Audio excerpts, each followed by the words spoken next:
साताऱ्यामध्ये अवकाळी पावसानं अक्षरशः थैमान घातलाय। अचानक आलेल्या वाळवीच्या पावसानं नागरिकांची धांदल उडवली। वादळी वाऱ्यानं कास येवतेश्वर रस्त्यावरील मोबाईल टॉवर कोसळलेला आहे आणि हा टॉवर 4 ते 5 गाड्यांवर कोसळला।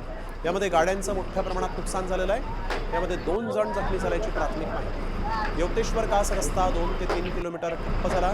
वाहतूक सुरळीत करण्याचं काम पोलीस प्रशासन करत आहे। योगेश्वर कास रस्त्यावरून तेथील परिस्थितीचा आढावा घेतला आहे आमचे प्रतिनिधी ओंकार कदम।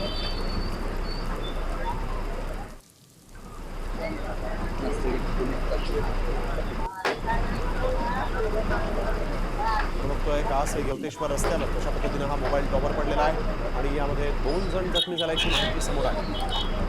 मुसळधार पावसामुळे सातारा शहरामध्ये तसंच सातारा शहराच्या आजूबाजूच्या परिसराला मोठा फटका बसलेला आहे। आपण आता उभे आहोत हा कास येवतेश्वर रस्ता आहे आणि या रस्त्यावर असणारा मोबाईलचा टॉवर हा रस्त्यावर कोसळल्यामुळे या रस्त्यावरील रहदारी ही गेल्या काही वेळापासून पूर्ण विस्कळीत झाल्याची पाहायला मिळत आहे। एकूणच या रस्त्याला नेहमीच रहदारी असते आणि आज दुपारी जो सोसाट्याचा वारा आणि मुसळधार पाऊस झाला, या पावसामुळं या रस्त्यावर असणारा हा मोबाईलचा टॉवर मेन रस्त्यावर कोसळला आणि त्याखाली जवळपास 2 ते 3